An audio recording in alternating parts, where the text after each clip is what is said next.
Lucas 15, 18. Vamos a leer la primera parte de ese versículo, hasta la primera coma. Me levantaré e iré a mi padre. Hasta ahí, ¿ok? Pero vamos a leerlo juntos.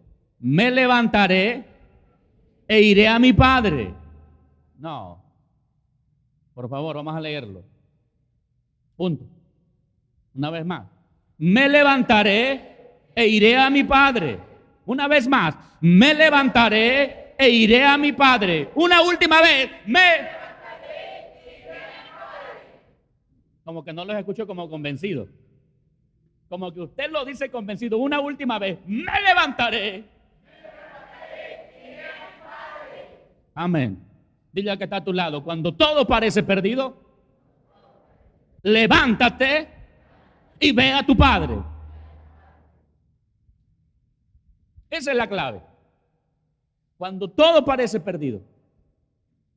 Hay ocasiones que todo parece perdido en el trabajo, que todo parece perdido en el matrimonio, que todo parece perdido en el negocio, que lo que ya estaba por concretarse, que solo estaba a una firma o a una llamada telefónica, de pronto se esfumó.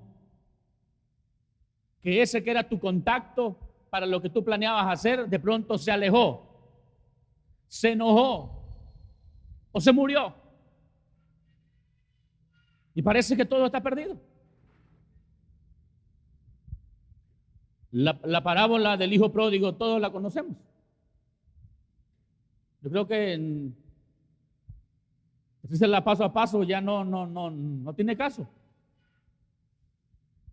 Pero la Biblia dice de este joven que un día dice a su padre: Padre, dame la parte de la herencia que me corresponde. Pero hay algo ahí. Él no está pidiendo la parte de la herencia porque él necesitaba. Él está pidiendo la parte de la herencia por otras razones diferentes. La quería para irse y prácticamente a hacer de las suyas. Que no hubiera autoridad sobre él. Una de las razones por las que el hijo pródigo quería ir de casa era porque sin duda en casa él no tenía autoridad. La autoridad venía del padre. No podía hacer lo que quería. Y hay gente que eso le puede mucho.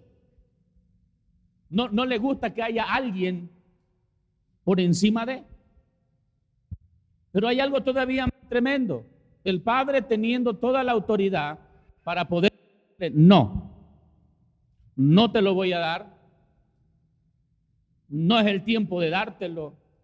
El padre termina diciéndole, entregándole la parte de la herencia que le corresponde y lo deja que se vaya.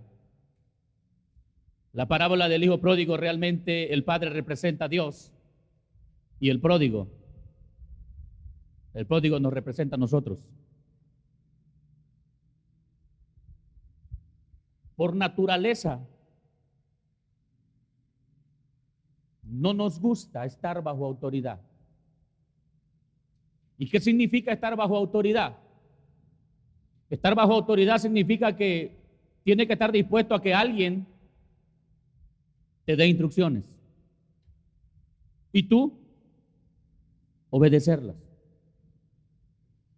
Eso es vivir bajo autoridad, estar consciente de que hay alguien que te va a estar dando instrucciones y que tu responsabilidad es seguir las instrucciones. Y digo que por naturaleza no nos gusta. En el Edén, ese fue el problema. Dios le dio una instrucción al hombre en el Edén: de todo árbol que hay en el huerto puedes comer, pero del árbol de la ciencia del bien y del mal, ¿cuál fue la instrucción? No comerás, porque el día que de él comiere, desierto. Ese desierto es, con toda seguridad te lo digo, morirás. Y el hombre estuvo ahí un tiempo, la Biblia no dice qué tiempo, y estuvo obedeciendo. Pero tan pronto llegó ahí alguien más, a quien la Biblia muestra como la serpiente, que representa a Satanás, y trajo un conocimiento diferente. Y aquel dijo, no, con que Dios les dijo que no deban comer. Y dijo la mujer, no debemos comerlo ni tocarlo. Y dijo el hombre, mira, come, no pasa nada. Y la mujer fue y desobedeció. Pero Adán todavía no estaba metido ahí. Entonces la mujer va con el hombre, con su marido, y le cuenta todo lo que había pasado y cómo ella había podido comer de ese fruto y no había muerto. Y entonces el hombre también come. Cuando llega el momento en que Dios lo confronta, lo primero que hace Adán es culpar a la mujer y la mujer culpar a la serpiente, porque una cosa es por naturaleza, el hombre difícilmente asume la responsabilidad de sus propias acciones. Pero el problema en el Edén fue ese, que no estaban dispuestos a estar bajo autoridad. Lo que realmente le movió el piso a Adán y a Eva en el Edén fue esta palabra que la serpiente le dijo, no, no es que van a morir, sino que ustedes al comer, Dios sabe que van a ser igual a Dios. Van a ser igual a Dios. En otra palabra, van a estar a la misma altura de Dios. En otras palabras, no van a tener que seguir las instrucciones de Dios. Ustedes pueden hacer lo que se les pegue. Así. Lo que le pegue su gana. Y eso fue lo que realmente le movió el piso a aquellos. Porque eso es lo que provoca en la gente que no está dispuesta a vivir bajo autoridad. Se le plantea en un asunto donde es el que va, y ahora no va a seguir instrucciones, ahora es el que va a tomar decisiones. Wow, eso le encanta a los que no les gusta estar bajo autoridad. Pero es un peligro. Este muchacho sale y comienza a vivir la vida como él quiso. Fue a experimentar, a vivir, a descubrir nuevos horizontes. Yo no sé cómo usted pueda llamarles así a eso esta mañana. Pero él se fue a hacer lo que él quiso, a la manera que él quiso, sus propias ideas, pero corrió peligro y allá lo perdió todo. Y llegó el momento en que dice la Biblia que todo lo que había llevado de casa lo perdió. Pero no fue al instante que lo pierde que él vuelve a casa o piensa en volver a casa. Todavía se siguió hundiendo más y más. Llegó el momento en que empezó a andar trabajando por un salario. Y el trabajo que fue a realizar dice que era limpiar el lugar donde los cerdos estaban. Él se encargaba de limpiar. Y era tanta el hambre que tenía que quería alimentarse, quería llenar su estómago del alimento que le daban a los cerdos, pero no le era permitido porque él no alimentaba a los cerdos, él solamente limpiaba. Estaba perdida la cosa para él. El que un día en casa fue príncipe, el que un día en casa vistió las mejores ropas. El hijo pródigo no venía de una familia cualquiera, según la parábola.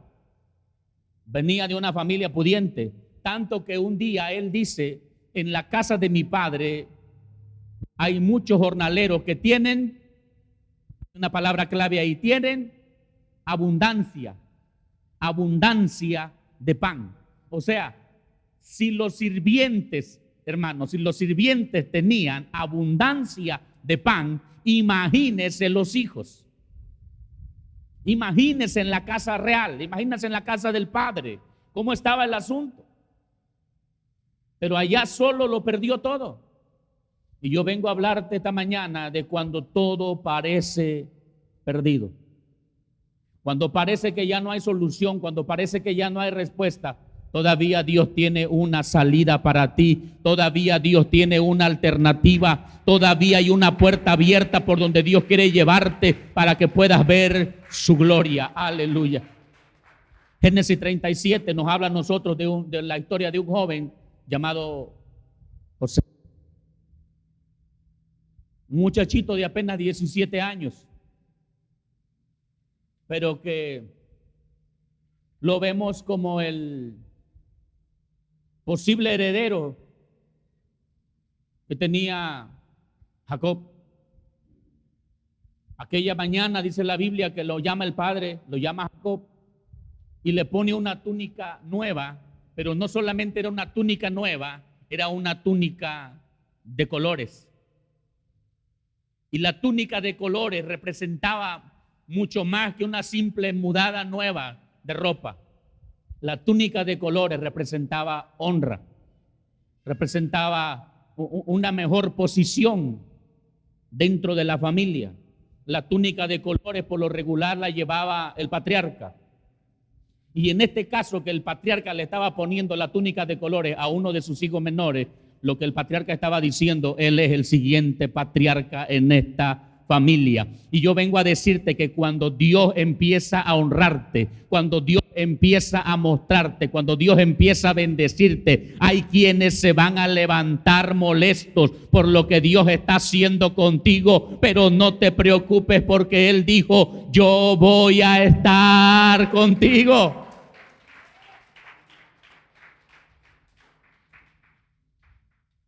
Los hermanos sabían que el papá, voy a usar esta expresión, los hermanos sabían que José era el consentido de Jacob.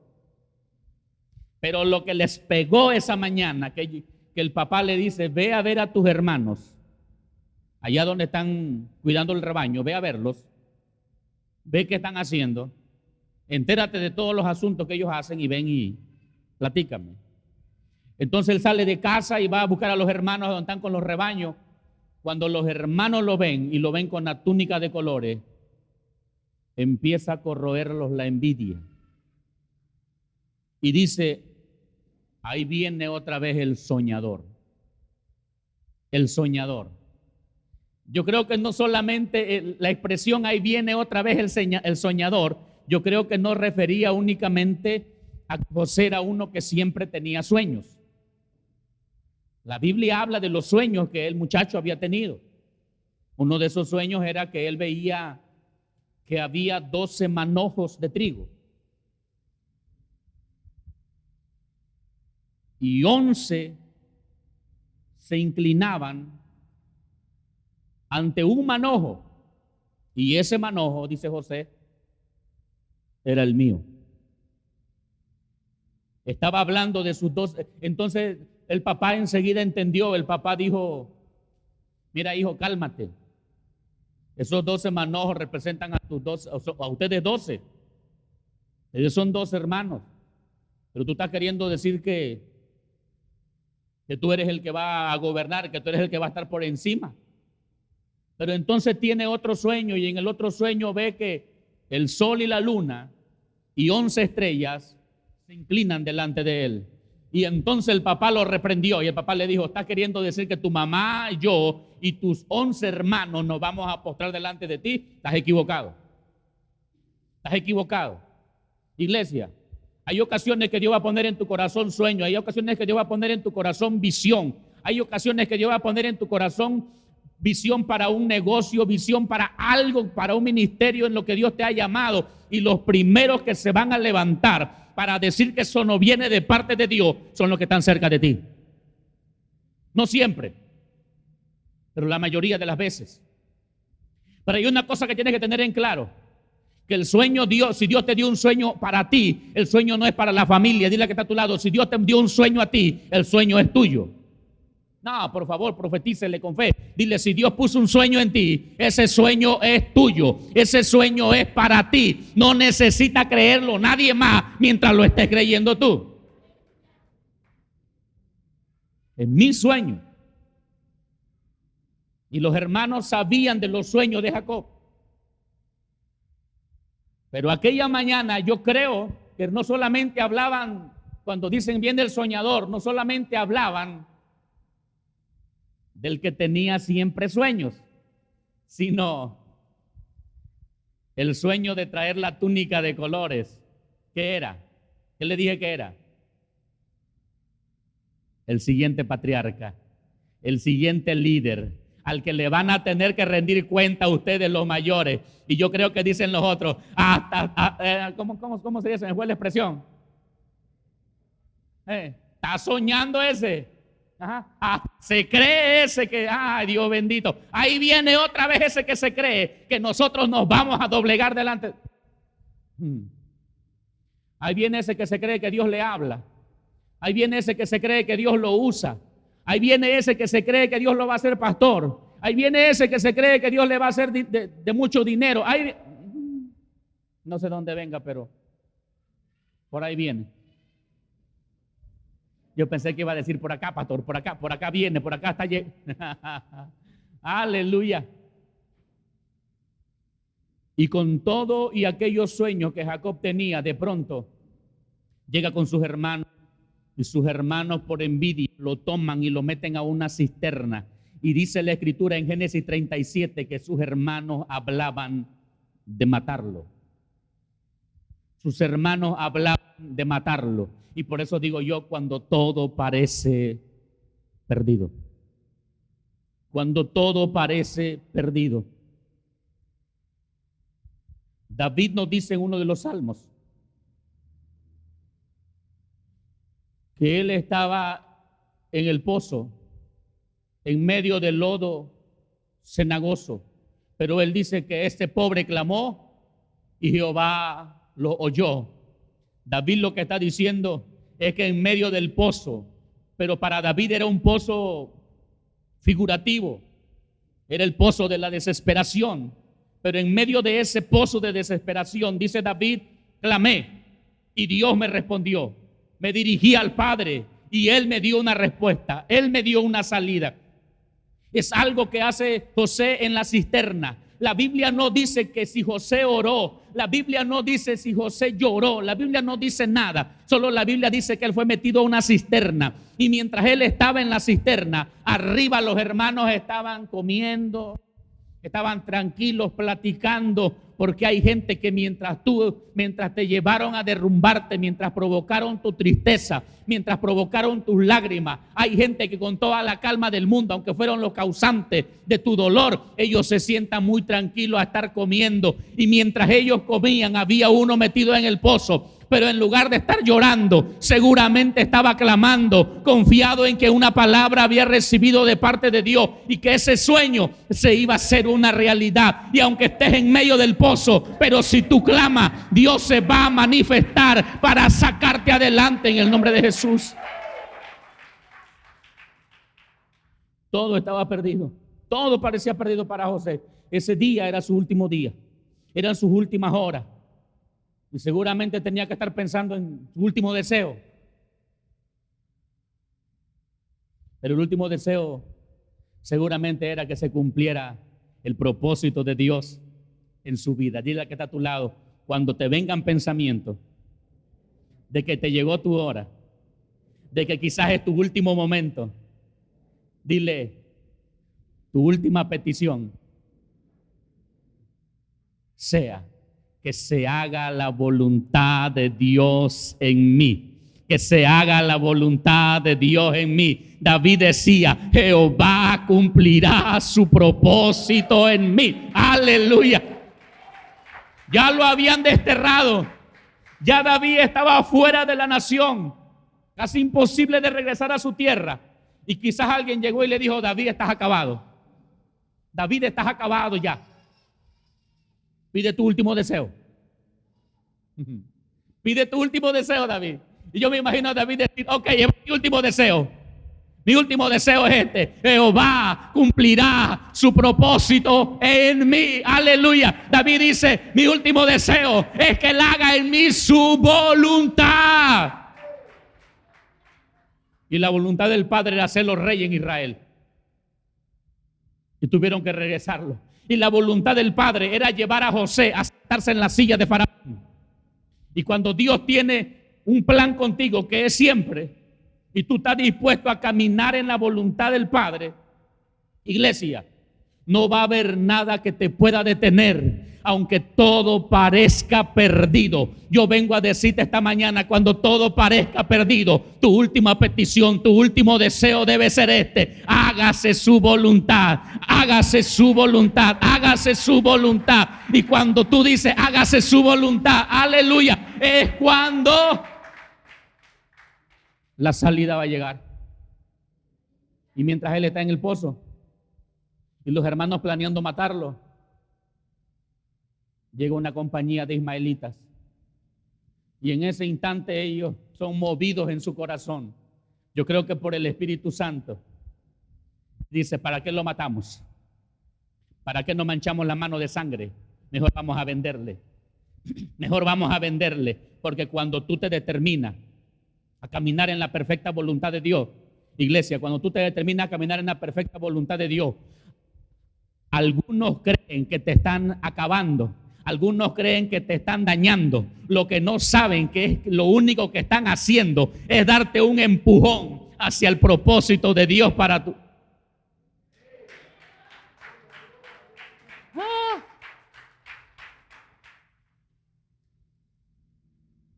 Siempre te llamo a ti para empujarte, ¿verdad? Hay gente que piensa que a veces, haciéndote la vida difícil, te van a acabar. Lo que ellos no entienden es que te están empujando para donde Dios te quiere llevar. Te están empujando para donde Dios te quiere llevar. Aleluya. Usted tiene que poner mucha atención en todas las cosas que le están pasando, porque seguramente todo lo que le está pasando, que usted piensa que lo está llevando para atrás, no, iglesia, lo está preparando para que cuando Dios ponga la mano ahí, usted salga empellido hacia el lugar que Dios le tiene asignado.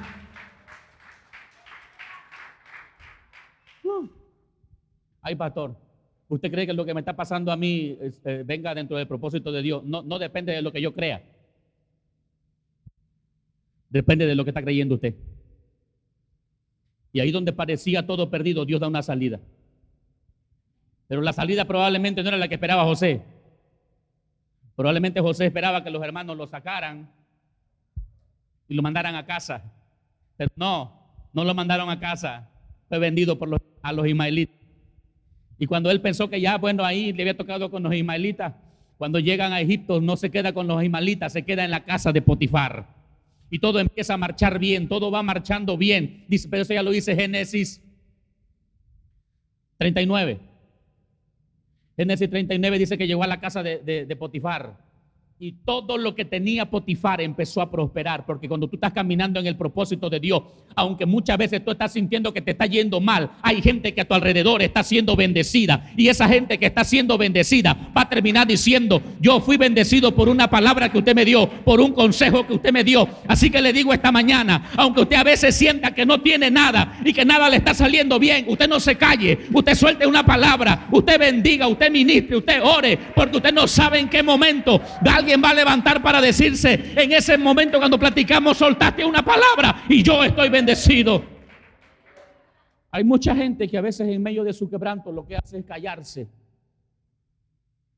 porque no le están saliendo las cosas bien, según él, porque van fuera de la perspectiva, según él. José, de ser el hijo de papá y de ser el siguiente patriarca, pasó a ser el que lavaba los platos en la casa de Potifar. Pero aún lavando platos,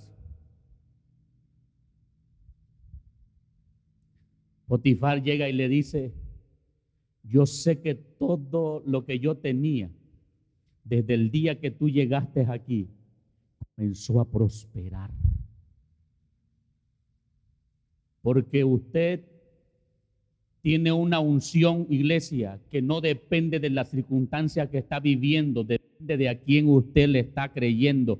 Y no importa que esté usted en el peor de sus momentos, mientras usted se mantiene apegado a la promesa, apegado al Espíritu Santo, apegado a nuestro Dios, no importa la situación o la posición que usted tenga, usted tiene la capacidad de parte de Dios, de parte del cielo, para poder bendecir a los que están a su alrededor. Así que aunque esté sintiendo que está en su peor momento, alabe. Aunque sienta que está en su peor momento, profetice. Aunque sienta que está en su peor momento, ponga manos en el nombre de Jesús, porque Dios está con usted. Todo parece perdido, pero había una cosa que tenía en el corazón José, y es que él sabía que todo venía de parte de Dios. Hasta aquí en la casa de Potifar, en esa narrativa que la Biblia nos da, no hallamos en ningún momento a José hablando. Hasta el día en que la mujer de Potifar lo jala para que se quede con ella en alcoba, para que intimide con ella en alcoba. Hasta ahí encontramos que José abre la boca y José dice: yo no puedo hacer esto, porque todo me ha sido dado con libertad, todo, y temo a mi Dios. Eso da a entender que él nunca perdió su confianza en el Señor. Él nunca perdió su conexión con el cielo, a pesar de todo lo que le estaba pasando. Y qué terrible es cuando muchas veces, cuando más amas a Dios, cuando más sientes que le eres fiel a Dios, es cuando parece ser que peor te va. ¿No le ha pasado así? Que ahora que más ora, ahora que más lee, ahora que más ayuna, cuando las cosas parece que se le están complicando y el diablo dice: mira, ahora que te pusiste a orar es cuando te está yendo mal. Ahora que te pusiste a leer la Biblia, ahora es cuando te está yendo mal. No. Aquel hombre en su peor momento, él tenía bien claro una cosa: que había un Dios. Y que seguramente estaba convencido en su corazón que Dios había dicho: no te dejaré ni te desampararé hasta que haya hecho contigo todo lo que te he dicho. Aleluya.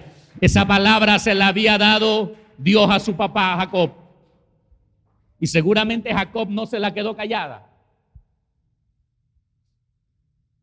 porque es algo que usted y yo tenemos que hacer, iglesia. Toda promesa que Dios nos ha hecho, hágasela saber a su siguiente generación, pásesela a la siguiente generación. Lo que Dios nos ha prometido, lo que Dios nos ha hablado, las cosas que hemos visto cumplidas y las que todavía están por cumplirse en la mesa, en la sala, en la cama, yendo en la carretera mientras vamos a predicar a algún lugar, en cualquier momento las estamos platicando con nuestros hijos, hablándole de las promesas que Dios nos ha hecho, cómo nos las ha cumplido, y de las que nos ha hecho y todavía no hemos visto el cumplimiento. Les instamos a seguir creyendo que Dios lo va a hacer. Por lo tanto, yo creo que Jacob le había dicho a José: un día mientras yo huía de tu tío Esaú y huía sin nada, me apareció Dios en una ciudad llamada Betel, o en Betel, no era una ciudad todavía, y Dios me hizo una promesa. Dios me dijo: no te voy a dejar ni te voy a desamparar mientras no haya hecho contigo lo que te he dicho. Y seguro esa palabra estaba metida en el corazón de José, que aunque estaba en la cisterna, él no se desmeritaba su fe, porque él había tenido un sueño y él veía que Dios lo llevaba a una posición de liderazgo.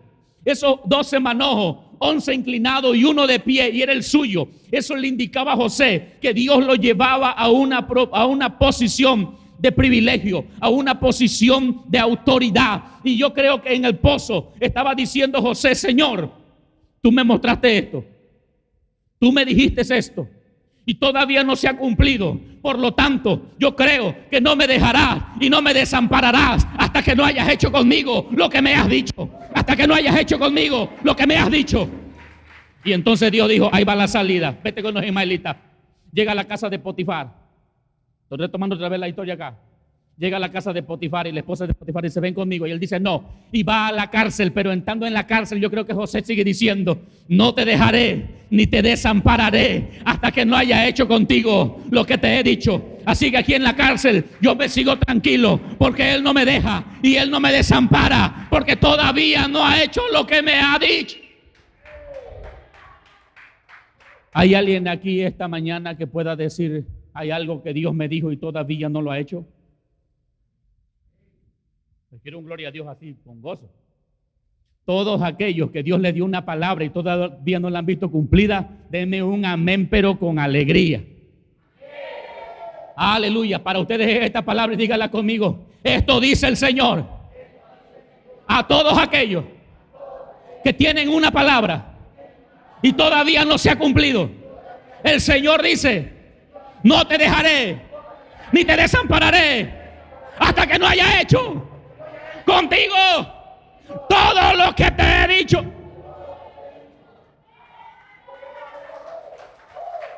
A la personal, diga conmigo, Dios no me dejará ni me desamparará hasta que haya hecho conmigo todo lo que me ha dicho. Amén. Pastor, ¿y por qué lo decimos así? Porque la palabra hay que declararla. Usted recibe una promesa y esa promesa hay que declararla. A veces hay quienes reciben una promesa, y yo les he dicho muchas veces, reciben una promesa y se la guardan para ellos solos para que no se les vaya ¿a cómo? A salar el asunto. Dice, no, si Dios te lo dijo, mira, quédatelo calladito porque no sea que se sale. Porque hay muchos envidiosos que no sé qué. Escucho hasta predicadores a veces diciendo, si Dios te dio una promesa, guárdala, cállala. Porque hay muchos envidiosos, porque hay muchos no sé qué. ¿Y acaso me está diciendo a mí que el poder de la envidia es más grande que el poder de mi Dios? Cuando a Habacuc le dijo, corre, declara la palabra, escríbela en tablas. En otras palabras, asegúrate no solo de que no lo vayas a olvidar, asegúrate de que todos los demás se enteren de que yo te hice una promesa. Iglesia, háblale a la que está a tu lado, pero háblele así, voltea a verlo, tóquelo, quédense mirando y dile, toda promesa que Dios te ha hecho, no te la debes callar. Vamos. Dile, toda promesa que Dios te ha hecho, no te la debes callar, porque Él quiere ser glorificado cuando la promesa se cumpla. Dile, porque Él dice, para que cuando suceda, digan, Jehová lo había hablado.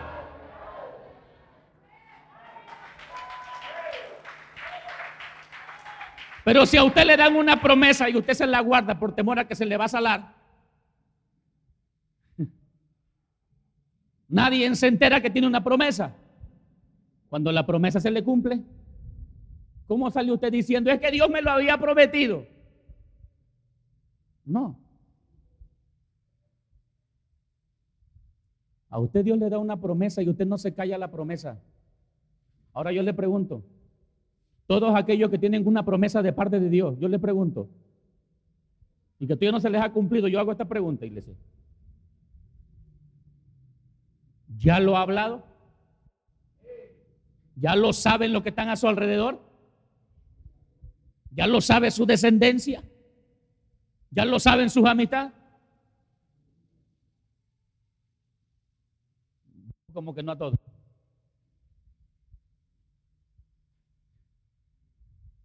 Yo he conocido gente que a veces está la pareja y empieza uno de ellos a querer testificar lo que Dios les prometió y ya sea el hombre o la mujer le pega en la pierna así como, cállate, cálmate. No estés hablando de eso aquí, no es ahorita aquí.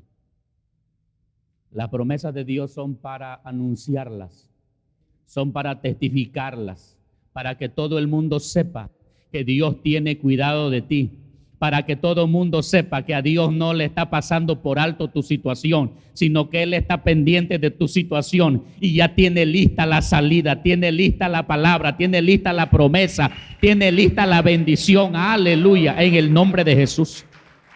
Dios no te ha olvidado. Dios no te ha olvidado. Dile al que está a tu lado, aunque te hayas revelado, aunque te haya vuelto pródigo. ¿Y qué es pródigo, pastor? Rebelde.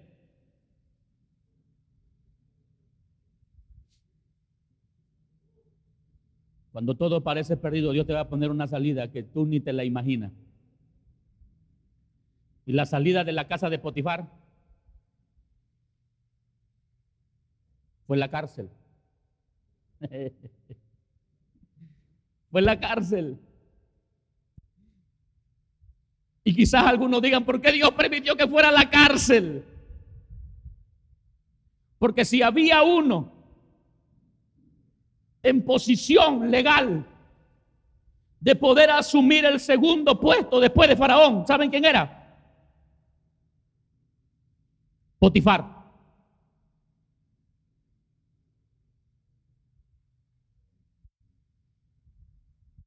Y seguramente la casa de Potifar, José no iba a ir a ser el segundo después de Faraón. Por varias razones. Una, porque Potifar era un hombre de posición en el reino egipcio.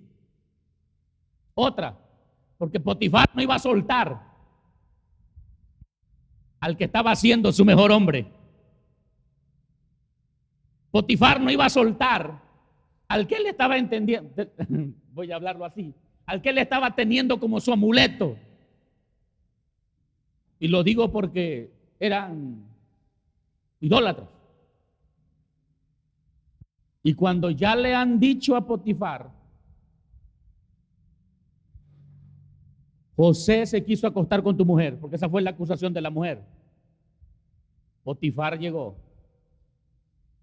Y Potifar le dice a José, yo sé que todo lo que yo tengo ha prosperado por causa tuya. Pero no puedo hacer nada por ti. Lo más que puedo ayudarte es que en vez de la muerte, vaya usted a la cárcel.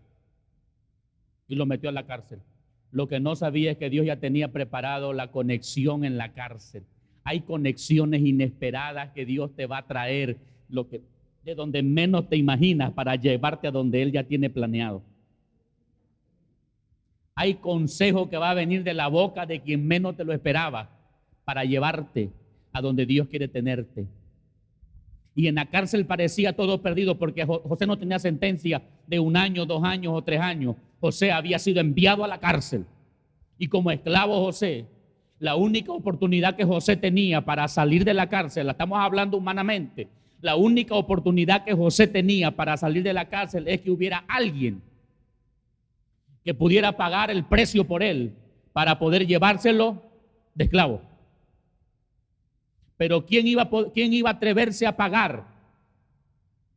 Porque el que se atreviera a pagar, lo que realmente iba a estar haciendo es que iba a estar enfrentándose a la autoridad de Potifar, el visir en Egipto. ¿Quién se iba a atrever a enfrentarse a Potifar?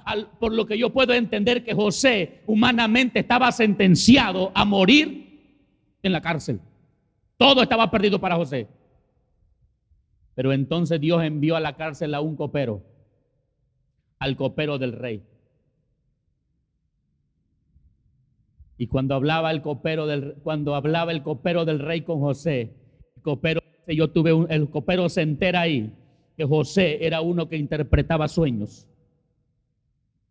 Porque ya sea en el pozo, ya sea en la casa de Potifar o ya sea en la cárcel, José nunca detuvo de hacer lo que él sabía hacer. Así que tú puedes estar en tu peor momento, pero no te detengas de hacer lo que sabes hacer. Así estés con el dolor tremendo por lo que estás viviendo, y no precisamente un dolor físico, ¿usted me entiende?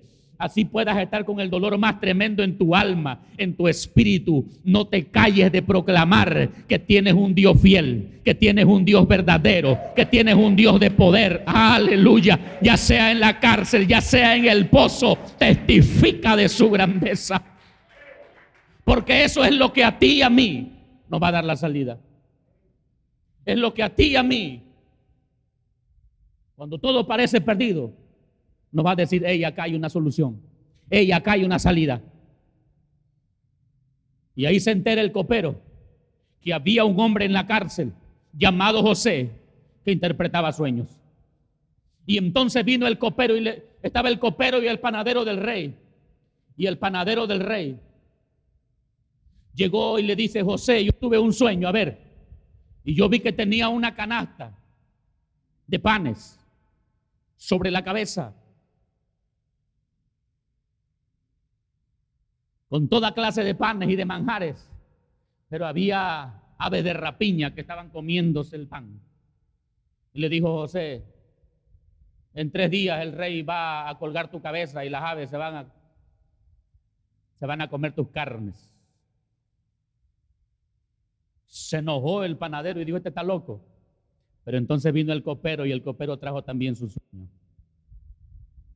Y cuando le interpreta el sueño, le dice, cuando le da el sueño, José le dice: en 3 días tu puesto te va a ser restituido como copero del rey. Pero entonces José suelta una palabra y José le dice: pero no te olvides de mí. No te olvides de mí. No le dijo más nada. No le dijo: sácame de la cárcel. Le dijo: no te olvides de mí. No te olvides de mí. Pasó tiempo, no dice cuánto. A los 3 días fue restablecido nuevamente como el copero del rey. Y ya como copero del rey se le olvidó. Pero un día el rey tuvo un sueño, fue inquietado en un sueño y no había quien lo interpretara. Y entonces él se acordó de uno que cuando él estaba en la cárcel le había interpretado su sueño y dijo: rey, hay uno que yo conozco a uno en la cárcel. Cuando tú me metiste a la cárcel, ahí conocí a un hombre que sabe interpretar sueños. Y le dijo: tráiganmelo. Y fue cuando llegó José y José interpreta el sueño. Aquellas 7 vacas gordas y 7 vacas flacas, 7 espigas gordas y 7 espigas flacas. Y ahí es donde profetiza los 7 años de abundancia y los 7 años de escasez. Y comienza a dar instrucciones de cómo se debía hacer. Y de estar en la cárcel fue llevado a ser el segundo después de Faraón. Aleluya. Pero hágalo fuerte si lo va a hacer.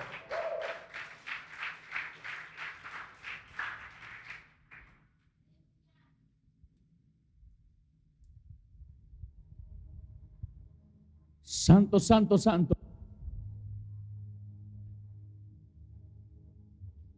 El hijo pródigo está allá en el chiquero de los cerdos. Pero allá se acordó que él era hijo. Allá se acordó que él era hijo. La estuvo pasando mal, estuvo sufriendo, pero mientras él no recordaba que él era hijo, no pasaba nada. José estuvo en la cárcel, pero mientras él no manifestó lo que él era, no hubo salida.